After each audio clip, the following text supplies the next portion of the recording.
إن الحمد لله نحمده ونستعينه ونستغفره ونؤمن به ونتوكل عليه ونعوذ بالله من شرور أنفسنا ومن سيئات أعمالنا من يهده الله فلا مضل له ومن يضلل فلا هادي له وأشهد أن لا إله إلا الله وحده لا شريك له وأشهد أن محمدًا عبده ورسوله يا أيها الذين آمنوا اتقوا الله حق تقاته ولا تموتن إلا وأنتم مسلمون يا أيها الناس اتقوا ربكم الذي خلقكم من نفس واحدة وخلق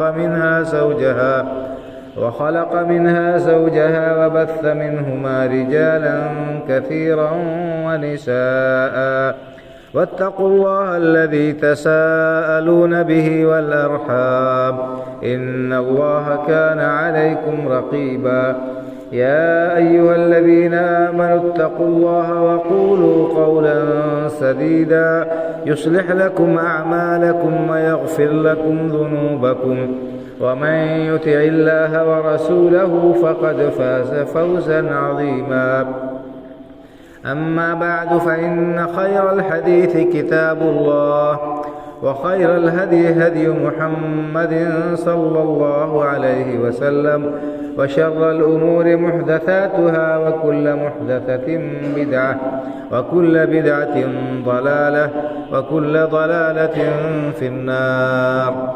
أعوذ بالله من الشيطان الرجيم. بسم الله الرحمن الرحيم. ألهاكم التكاثر حتى زرتم المقابر كلا سوف تعلمون ثم كلا سوف تعلمون كلا لو تعلمون علم اليقين لترون الجحيم ثم لترونها عين اليقين ثم لتسألن يومئذ عن النعيم. رب اشرح لي صدري ويسر لي أمري واحلل عقدة من لساني يفقه قولي. سبحانك لا علم لنا إلا ما علمتنا إنك أنت العليم الحكيم. اللہ وحدہ لا شریک کی حمد و ثنا اور رسول اکرم صلی اللہ علیہ وسلم پر بے شمار صلاۃ و سلام کے بعد، معزز حاضرین جمعہ، میں نے آپ کے سامنے خطبہ مسنونہ کے بعد ایک پوری سورہ تلاوت کی ہے، سورہ تکاثر۔ اکثر لوگوں کو یہ سورہ یاد ہوگی اور نمازوں میں بھی کثرت سے یہ سورہ پڑھی جاتی ہے۔ یہ سورہ الفاظ کے اعتبار سے تو بڑی مختصر ہے، لیکن معنی کے اعتبار سے، جامعیت کے اعتبار سے اور عبرت و نصیحت کے اعتبار سے بڑی عظیم اور زبردست ہے۔ اس سورہ کے اندر اللہ رب العالمین نے انسانوں کے اندر پائی جانے والی ایک بہت بڑی کمزوری کا تذکرہ کیا اور اس کمزوری سے بچنے کی تلقین کی ہے یا اس کی تاکید فرمائی۔ یہ سورہ آج کے حالات کی مکمل طور پر عکاسی کر رہی ہے۔ اللہ رب العالمین نے انسانوں کی جو نفسیات بیان کی ہے، اس کے اندر اکثر و بیشتر لوگوں کے اندر وہ چیز پائی جاتی ہے۔ اللہ رب العالمین نے ارشاد فرمایا، بسم اللہ الرحمن الرحیم، الہاکم التکاثر حتی زرتم المقابر۔ تمہیں کثرت کی طلب نے غافل کر دیا ہے، زیادتی کی طلب میں نے تمہیں بالکل غافل کر دیا ہے، مست کر دیا ہے۔ کس چیز میں کثرت اور زیادتی، اس کو اللہ رب العالمین نے نہیں بیان کیا۔ تو علماء نے اس سلسلے میں یہ نقطہ بیان کیا ہے، مفسرین رحمہم اللہ نے، کہ اللہ رب العالمین نے یہاں پر یہ نہیں بیان کیا کہ کس چیز کی کثرت نے تمہیں غافل کر دیا، یہ بتانے کے لیے کہ جو شخص بھی جس چیز کی کثرت کی طلب میں لگ کر اللہ کی یاد سے آخرت کے لیے تیاری کرنے سے غافل ہو جائے، ہر وہ شخص اور ہر وہ کام اس کے اندر داخل ہے۔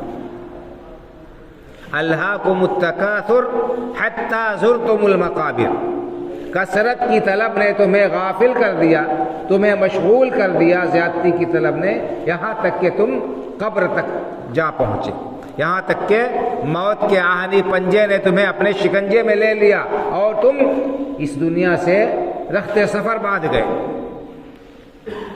چاہے یہ کثرت کی طلب، مال زیادہ طلب کرنے کی انسان کی ہوس اور خواہش ہو، چاہے اولاد زیادہ سے زیادہ پیدا کرنے کی خواہش ہو، چاہے عزت اور شہرت اور ناموری حاصل کرنے کے لیے توقع و بھاگ دوڑ ہو، چاہے پراپرٹی، زمین جائیداد اور عہدہ و منصب حاصل کرنے کے لیے انسان کی بھاگ دوڑ ہو، ہر وہ بھاگ دوڑ، ہر وہ کوشش جو انسان کو اللہ کی یاد سے غافل کر دے اور آخرت کی تیاری سے انسان کو دور کر دے، وہ چیز مذموم ہے اور وہ انسان کے لیے باعث ہلاکت ہے، باعث رسوائی ہے، اور انسان کو اس پر قیامت کے دن افسوس کرنا پڑے گا۔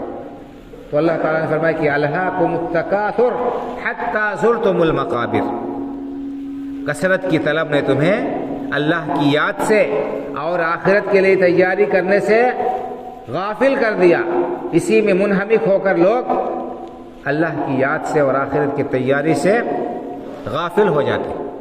آپ دیکھیے کہ انسان کے اوپر جب دنیا طلب کرنے کا نشہ سوار ہوتا ہے، جب انسان کے دماغ میں یہ سودا سما جاتا ہے کہ مجھے دنیا بنانی ہے، دنیا کمانی ہے، مال و دولت حاصل کرنا ہے، اور مجھے عہدہ و منصب حاصل کرنا ہے، کسی مقام تک پہنچنا ہے، تو انسان اس کو حاصل کرنے کے لیے اگر ایمان نہیں ہے دل میں، اللہ رب العالمین کا ڈر نہیں ہے، تو پھر وہ بالکل بے لگام اور بے مہار ہو جاتا ہے۔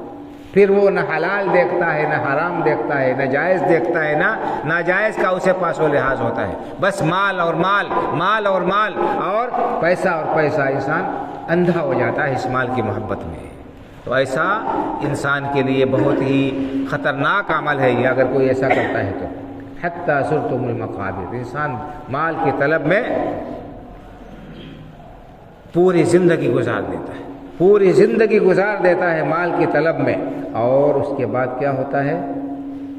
آنکھ جب بند ہو جاتی ہے تب آنکھ کھلتی ہے، تب سمجھ میں آتا ہے کہ ہم کتنے بڑے دھوکے میں تھے، ہم کتنے بڑے خسارے اور نقصان میں تھے کہ ہم نے فانی زندگی میں آرام و آسائش حاصل کرنے کے لیے اپنا سارا وقت، ساری توانائی، ساری صلاحیت اور ساری تدبیر لگا دی، اور جو اصلی گھر تھا جہاں پر ہمیشہ کے لیے ہمیں رہنا تھا، وہاں کے لیے ہم نے کچھ نہیں کیا، ہم نے کوئی تیاری نہیں کی، اس کے لیے ہم نے نہ سوچا، نہ منصوبہ بندی کی، نہ اس کے مطابق عمل کیا۔ تو جب آنکھ بند ہوگی تب آنکھ کھلے گی، تب سمجھ میں آئے گا، اس وقت پچھتانے سے کچھ حاصل ہونے والا نہیں ہے بھائی اور بزرگ۔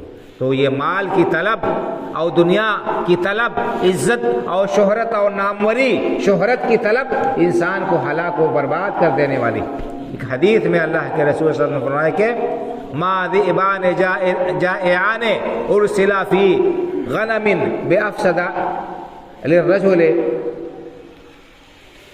کہ انسان کو جب عزت اور مال حاصل کرنے کا نشہ سوار ہوتا ہے، اس میں اس کی یہ خواہش اور یہ کوشش، مال اور اس کے دنیا بنانے کی کوشش انسان کے دین کو اتنا زیادہ نقصان پہنچاتی ہے، اتنا زیادہ نقصان پہنچاتی ہے جتنا دو بھوکے بھیڑیے بکریوں کے ریوڑ میں چھوڑ دیے جائیں تو نقصان نہیں پہنچاتے۔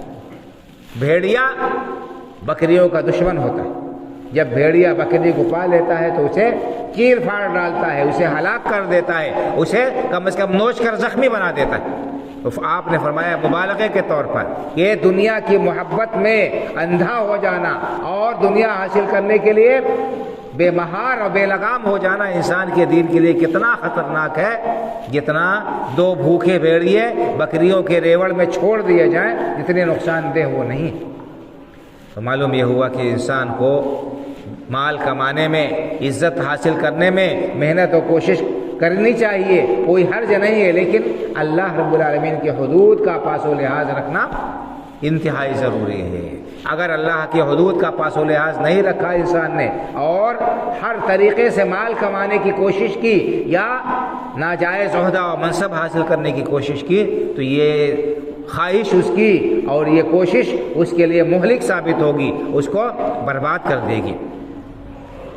اور دوسری حدیث میں اللہ کے رسول صلی اللہ علیہ وسلم نے ارشاد فرمایا مال کے سلسلے میں کہ یقول ابن آدم مالی مالی، انسان کہتا ہے، آدم کا بیٹا کہتا ہے کہ میرا مال میرا مال۔ آپ نے فرمایا کہ تیرا مال کون سا ہے؟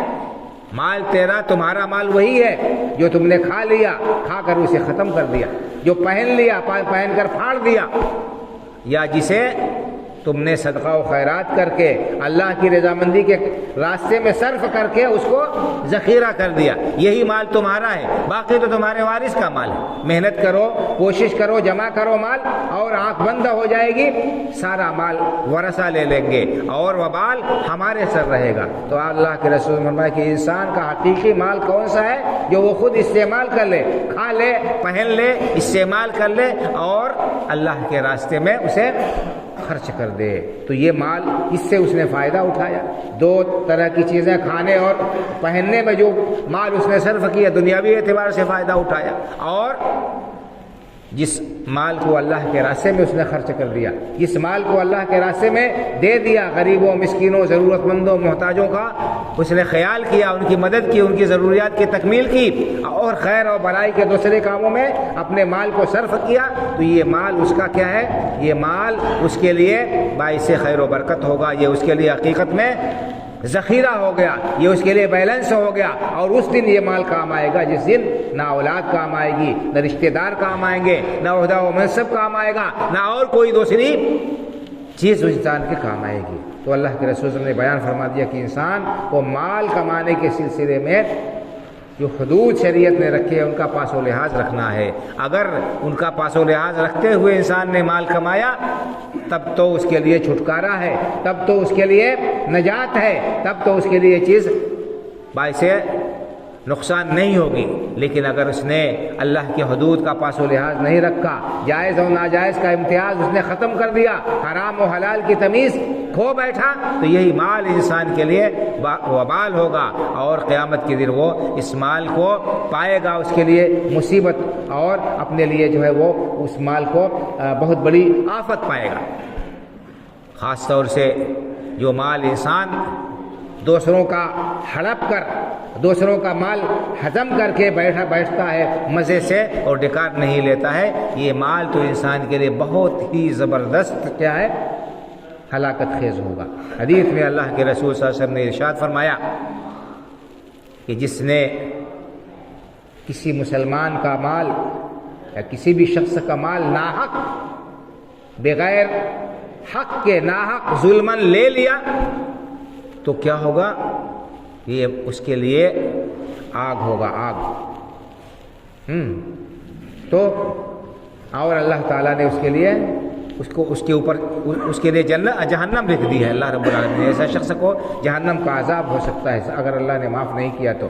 بہت ہی سخت معاملہ ہے اگر کسی کا حق انسان ہڑپ لیتا ہے، دبا لیتا ہے تو۔ کسی نے پوچھا کہ وَلَوْ شَيْئًا يَسِيرًا، اے اللہ کے رسول صلی اللہ علیہ وسلم اگر تھوڑا سا مال کسی کا دبا لیا ہے تو بھی یہی حکم ہے کہ اللہ تعالیٰ اس کے اوپر سخت ناراض ہوگا قیامت کے دن۔ آپ نے فرمایا وَلَوْ قَضِيبًا مِّنْ عَرَاقٍ، فرمایا کہ وَلَوْ قَضِيبًا مِّنْ عَرَاقٍ، اگر ایک پیلو کی ایک مسواک بھی کسی کی ہڑپ لیا ہے، دبا لیا ہے ناحق، تو اس کے لیے بھی یہی وعید ہے کہ اللہ تعالیٰ سے اس حال میں ملاقات کرے گا کہ اللہ تعالیٰ اس سے سخت ناراض ہوگا۔ تو کسی کا مال ناحق ہڑپنا اور دبا کر بیٹھ جانا یہ انتہائی بڑا ظلم ہے اور انسان کے لیے قیامت میں باعث رسوائی ہوگا، باعث رسوائی ہوگا۔ اللہ کے رسول صلی اللہ علیہ وسلم نے ارشاد فرمایا اتقوا الظلم فإن الظلم ظلمات یوم القیامہ، لوگوں ایک دوسرے کے اوپر ظلم کرنے سے بچو کیونکہ یہ ظلم قیامت کے دن باعث رسوائی ہوگا، تاریکی کا سبب بنے گا انسان کے لیے قیامت کے دن، یہ رسوائی اور تاریکی کا سبب بنے گا۔ تو ظلم چاہے جس طرح سے بھی ہو، کوئی کسی کو تماچا مارے، کوئی کسی کی آبرو ریزی کرے، کوئی کسی کا خون بہائے، کوئی کسی کا مال ہڑپے، کسی کے اوپر جھوٹا الزام لگائے، کسی بھی طرح سے کسی کے اوپر اگر ظلم کرتا ہے تو وہ اس کا انجام بھگتنے کے لیے تیار رہے۔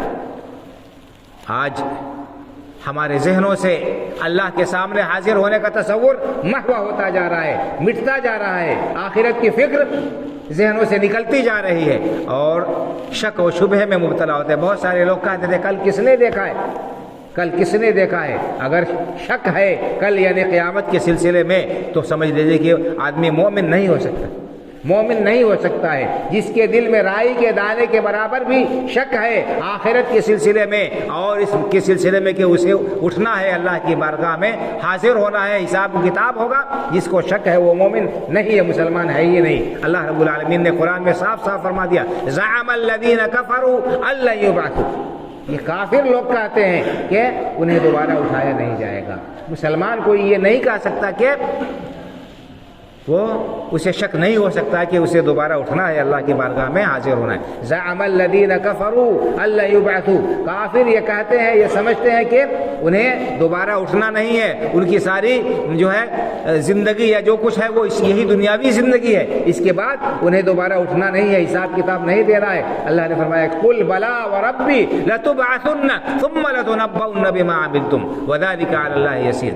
اے نبی کریم صلی اللہ علیہ وسلم آپ کہہ دیجئے قسم کھا کر، بلا ربی، میرے رب کی قسم، میرے پروردگار کی قسم، لتبعثن، تمہیں ضرور اٹھایا جائے گا، ضرور تم اپنے قبروں سے اٹھائے جاؤ گے، جہاں کہیں بھی جس حالت میں بھی ہو اللہ تعالیٰ تمہیں دوبارہ اٹھائے گا، زندہ کرے گا۔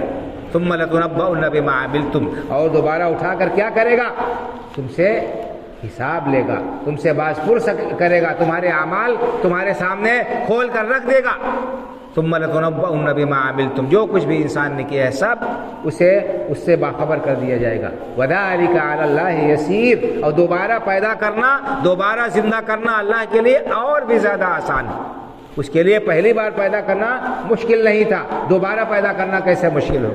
اللہ رب العالمین نے انسان کو ایک حقیر پانی کے قطرے سے پیدا کیا، جو عظیم ہستی جس نے انسان کو عدم سے وجود بخشا، کیا وہ دوبارہ اس بات پر قادر نہیں ہے کہ وہ ان کو زندہ کرے؟ یقیناً قادر ہے۔ قرآن کریم میں اللہ رب العالمین نے ارشاد فرمایا افحسبتم انما خلقناکم عبثا وانکم الینا لا ترجعون، کیا تم لوگوں نے یہ سمجھ رکھا ہے کہ ہم نے تمہیں بیکار پیدا کیا ہے؟ کیا تم نے یہ سمجھ رکھا کہ ہم نے تمہیں بیکار پیدا کیا ہے، بے مقصد پیدا کیا ہے، بے فائدہ پیدا کیا ہے؟ وَأَنَّكُمْ إِلَيْنَا لَا تُرْجَعُونَ، اور یہ سمجھ بیٹھے ہو کہ تمہیں اللہ کی بارگاہ میں حاضر نہیں ہونا ہے؟ اگر کوئی ایسا سمجھ رہا ہے تو اس کی بہت بڑی بھول ہے، بہت بڑی بھول ہے، اسے اس بھول سے نکلنا ہوگا اور یہ یقین رکھنا ہوگا کہ ہمیں اللہ کی بارگاہ میں حاضر ہونا ہے اور ہر چھوٹے بڑے عمل کا اور نیکی اور برائی کا حساب ہوگا۔ جن کی نیکیاں غالب ہوں گی اللہ تعالیٰ اپنے فضل و کرم سے انہیں جنت میں داخل کرے گا، اور جن کی برائیاں غالب ہوں گی اللہ تعالیٰ کا کرم نہیں ہوا وہ جہنم میں جائیں گے اور جہنم میں سزا بھگتیں گے۔ اگر موحد ہے تو اللہ کے ساتھ شرک نہیں کیا ہے تو گناہوں کی سزا بھگت کر پھر انہیں اللہ رب العالمین اپنے فضل و کرم سے جہنم سے نکالے گا، جنت میں داخل کرے گا۔ لیکن مشرک کافر ہے تو ان کی بخشش نہیں ہے۔ قرآن کریم میں اللہ رب العالمین نے یہ بات بیان فرما دی، چاہے کہ جتنے زیادہ نیک عمل انسان کر لے، ان اللہ لا یغفر ان یشرک بہ ویغفر ما دون ذلک لمن یشاء، اللہ نے فرمایا کہ اس گناہ کو اللہ نہیں معاف کر سکتا کہ اس کے ساتھ کوئی شریک کرے اللہ کے ساتھ کسی کو، اور اس کے علاوہ جس گناہ کو چاہے معاف کر دے اپنے فضل و کرم سے۔ شرک کی معافی نہیں ہے، بغیر توبہ کے شرک کرتے ہوئے انسان دنیا سے رخصت ہو گیا، اس کے لیے معافی نہیں ہے۔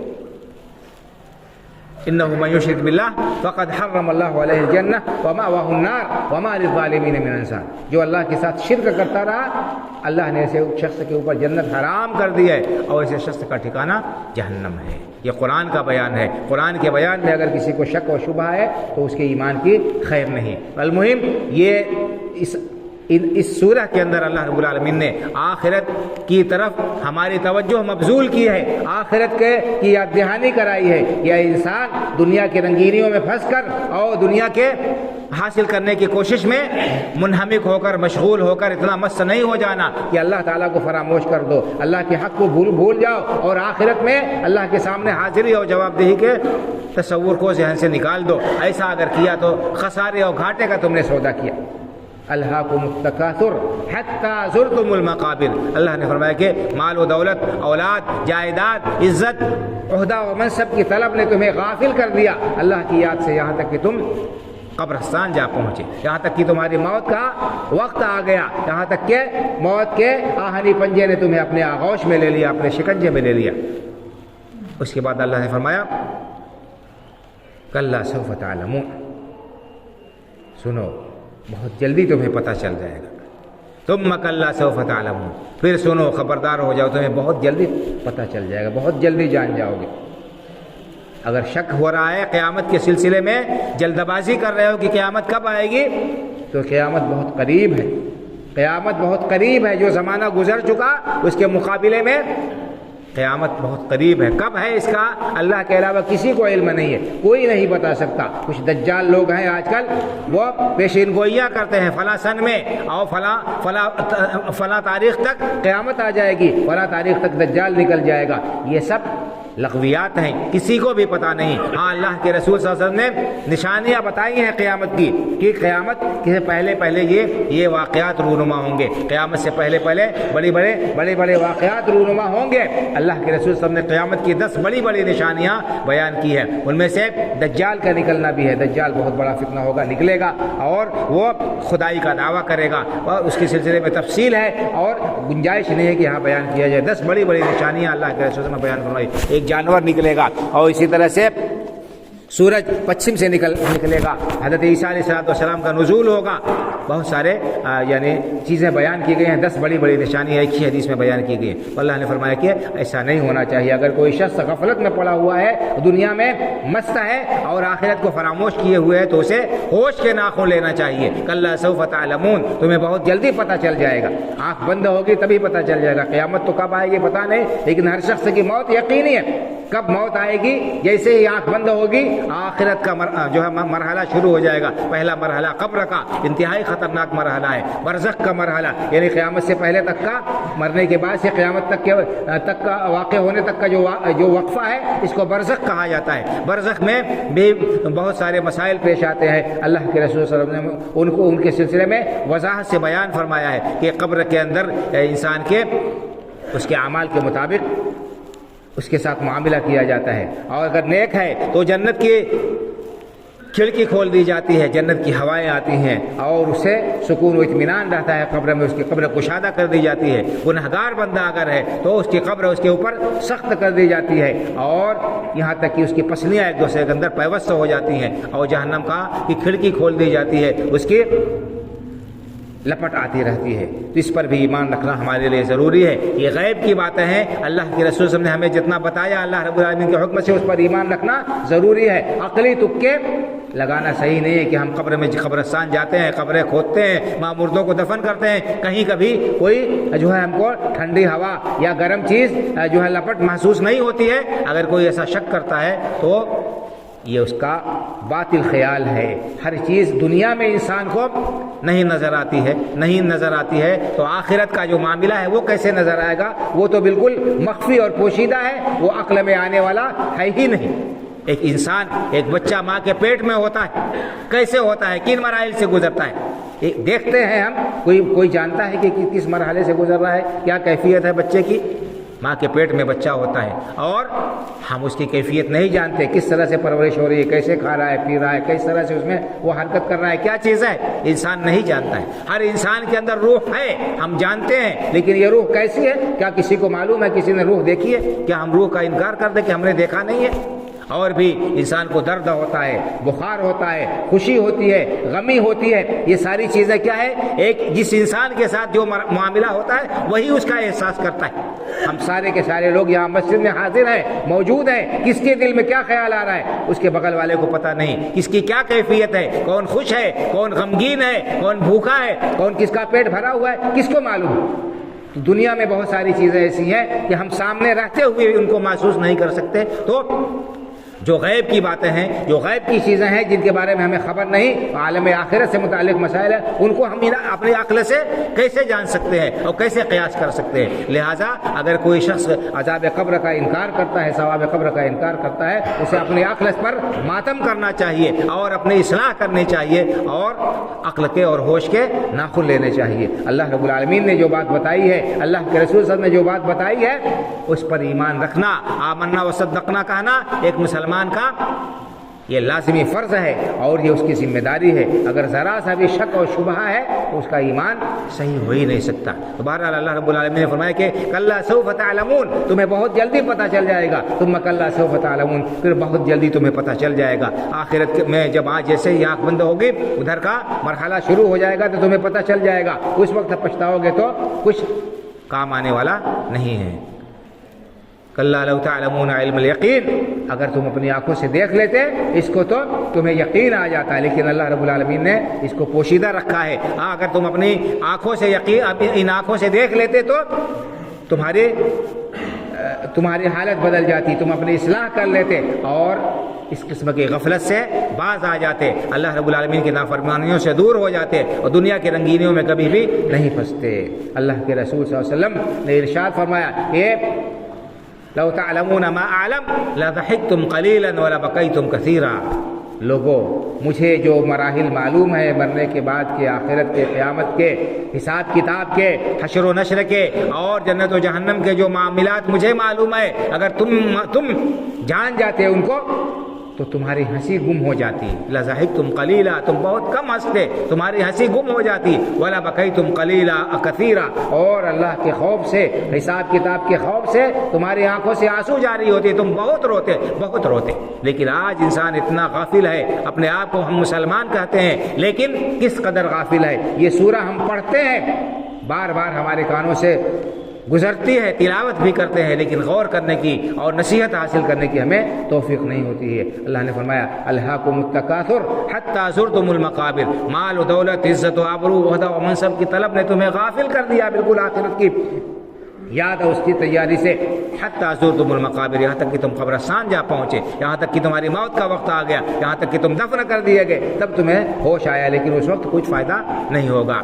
حتی زرتم المقابر کلا سوف تعلمون ثم کلا سوف تعلمون، سنو بہت جلدی تمہیں پتہ چل جائے گا۔ پھر سنو کہ یقین ہے، اللہ رب العالمین نے تاکید کے طور پر یہ بات بتائی ہے، کسی کے اندر شک شبہ کی کوئی گنجائش باقی نہ رہے، تمہیں بہت جلدی پتہ چل جائے گا۔ کلا لو تعلمون علم الیقین لترون الجحیم، کاش کہ تم اب ان آنکھوں سے اس کو دیکھ لیتے تو تمہیں اس کی خطرناکی کا اندازہ ہو جاتا ہے، لیکن اللہ نے اس کو مخفی رکھا ہے تمہارے امتحان کا، تمہارے ایمان کا امتحان لینے کے لیے۔ لترون الجحیم، اللہ نے فرمایا ضرور بھی ضرور تم جہنم دیکھ لو گے، جہنم تمہاری آنکھوں کے سامنے لائی جائے گی اور اس کا تم نظارہ کر لو گے۔ ثم لترونها عین الیقین، پھر تم یقینی طور پر اسے دیکھ لو گے۔ ثم لتسألن یومئذ عن النعیم، اور یہ بھی جان لو کہ قیامت کے دن تم سے اللہ رب العالمین کی تمام نعمتوں کے بارے میں سوال ہوگا۔ اللہ تعالیٰ نے تمہیں جو نعمتیں دی ہیں ان نعمتوں کے بارے میں اللہ کے ہاں تم سے سوال ہوگا، حساب ہوگا کہ ان نعمتوں کا استعمال کر کے، ان سے فائدہ اٹھا کر تم نے اللہ رب العالمین کا کتنا شکریہ ادا کیا، ان نعمتوں کا صحیح استعمال کیا اور ان سے جائز فائدہ اٹھایا یا ناجائز فائدہ اٹھایا، اپنے مال و دولت کو غریبوں، ضرورت مندوں اور محتاجوں کی مدد میں خرچ کیا، اللہ کے راستے میں صرف کیا، یا اس سے لوگوں کی عزت و آبرو کے ساتھ کھلواڑ کیا، کسی کی جان تم نے اس مال کے نشے میں لے لی اور تم نے کسی کو ستایا اور تکلیف پہنچائی، اپنے عہدے و منصب کا جائز استعمال کیا، ناجائز استعمال کیا، اور جو نعمتیں اللہ نے تمہیں عطا کی تھی ان کو کہاں صرف کیا، ان تمام چیزوں کے بارے میں حساب ہوگا، سوال ہوگا۔ ایک حدیث میں آتا ہے اللہ کے رسول صلی اللہ علیہ وسلم ایک بار گھر سے نکلے، گھر سے آپ نکلے، حضرت ابوبکر صدیق رضی اللہ تعالیٰ عنہ سے ملاقات ہوئی، پوچھا کیسے اس وقت نکلنا ہوا؟ کہا کہ اللہ کے رسول صلی اللہ علیہ وسلم بھوک سے بیتاب ہوں، کچھ بھی انتظام کھانے کا نہیں ہے، بھوک سے بیتاب ہو کر باہر نکلا ہوں۔ آگے بڑھے، ابو بکر صدیق رضی اللہ تعالیٰ عنہ سے، عمر رضی اللہ تعالیٰ عنہ سے ملاقات ہوئی، پوچھا عمر اس وقت کیسے نکلنا ہوا گھر سے؟ کہا اللہ کے رسول صلی اللہ علیہ وسلم بھوک سے پریشان ہوں۔ آپ نے فرمایا کہ وہی حال میرا بھی ہے، مجھے بھی بھوک کی وجہ سے تکلیف ہو رہی ہے۔ تینوں حضرات بھوک کی وجہ سے گھر سے باہر نکلے تھے کہ کچھ انتظام ہو سکے۔ آگے بڑھے، ایک انصاری صحابی کے باغ میں گئے، دستک دیا۔ صحابی نے، اختصار کے ساتھ حدیث بیان کر رہا ہوں، طویل ہے، صحابی نے اہلاً و سہلاً کہا، مرحبا کہا۔ اس کے بعد گئے اپنے کھجور کے باغ سے کھجور کا ایک خوشہ کاٹ کر لے آئے، کھجور کا ایک خوشہ کاٹ کر لے آئے۔ اس میں کچی کھجوریں بھی تھی اور پکی ہوئی کھجوریں بھی تھی۔ اللہ کے رسول صلی اللہ علیہ وسلم نے اور حضرت ابوبکر عمر رضی اللہ عنہما نے اس کھجور سے کھایا اور پانی پیا۔ اس کے بعد کیا فرمایا کہ یہ بھی وہ نعمت ہے جس کے بارے میں اللہ تعالیٰ تم سے پوچھے گا۔ بھوک کے مارے گھر سے نکلے تھے اور اللہ نے تمہیں یہ کھجور اور یہ پانی دیا، یہ بھی اللہ کی ان نعمتوں سے ہے جس کے بارے میں تم سے سوال ہوگا۔ اللہ اکبر، ذرا سوچیں اور غور کریں کہ کھجور اور پانی، اس کے بارے میں اللہ کے رسول فرما رہے ہیں کہ تم سے سوال ہوگا، حساب ہوگا۔ بھوکے نکلے تھے، اللہ نے تمہیں کھلایا۔ ہمارے گھر میں کتنی نعمتیں ہیں، کتنی طرح کی نعمتیں ہیں، لیکن ہم کیا احساس ہمارے دلوں میں ہے؟ شکر اللہ رب العالمین کا ادا کرتے ہیں اور ان نعمتوں کی قدر کرتے ہیں اور ان کا غلط استعمال کرنے سے بچتے ہیں؟ اگر ایسی بات ہے تو بہت اچھی بات ہے، اور اگر معاملہ اس کے برعکس ہے، نعمتوں کے باوجود بھی ناشکری ہے، اللہ کا احسان نہیں مانتے ہیں، اس کا شکریہ ادا نہیں کرتے ہیں، تو ہمارے لیے اچھی بات نہیں ہے۔ ہمیں چاہیے کہ ہم اللہ رب العالمین کی چھوٹی بڑی نعمتوں کا احساس کرتے ہوئے اپنی زبان کو ہمیشہ اللہ رب العالمین کے ذکر سے اور اس کے شکر سے تر رکھے۔ ایک مومن کا یہی شیوا اور یہی شعار ہونا چاہیے۔ یہ مختصر سی سورہ ہے، سورہ تکاثر، بار بار پڑھنے اور اس کے معنی و مفہوم کو سمجھنے کی اور اس سے عبرت اور نصیحت حاصل کرنے کی ضرورت ہے۔ ہم نے قرآن کو صرف رسمی طور پر پڑھنا کافی سمجھ رکھا ہے کہ اس کے الفاظ کو ادا کر لے طوطے کی طرح سے، اور نہ اس کے معنی و مفہوم کو سمجھنے کی ضرورت ہے، نہ عبرت اور نصیحت حاصل کرنے کی ضرورت ہے۔ اسی وجہ سے ہمارے گھروں میں قرآن موجود ہے لیکن ہمارے زندگی میں موجود نہیں ہے، اس کا اثر ہمارے اوپر نہیں ہو رہا ہے، جبکہ اس کے برعکس صحابہ کرام رضی اللہ تعالیٰ عنہم کا معاملہ تھا۔ اللہ رب العالمین سے دعا ہے کہ اللہ تعالیٰ ہمیں قرآن کریم کو پڑھنے کی، سمجھنے کی اور اس سے نصیحت حاصل کرنے کی توفیق عطا فرمائے۔ اللہ رب العالمین ہمیں اپنی نعمتوں کی قدر کرنے کی اور صحیح مصرف میں ان کو صرف کرنے کی توفیق عطا فرمائے۔ ناشکری سے اور نافرمانی سے، گناہ کے کاموں سے اپنی پناہ اور حفاظت میں رکھے۔ آخرت کی رسوائی سے اللہ تعالی ہمیں بچائے، جنت الفردوس میں ہم سب کا ٹھکانہ بنائے، آمین۔ اقول قولی ھذا واستغفر اللہ لی ولکم ولسائر المسلمین واستغفروہ من کل ذنب انہ ھو الغفور الرحیم۔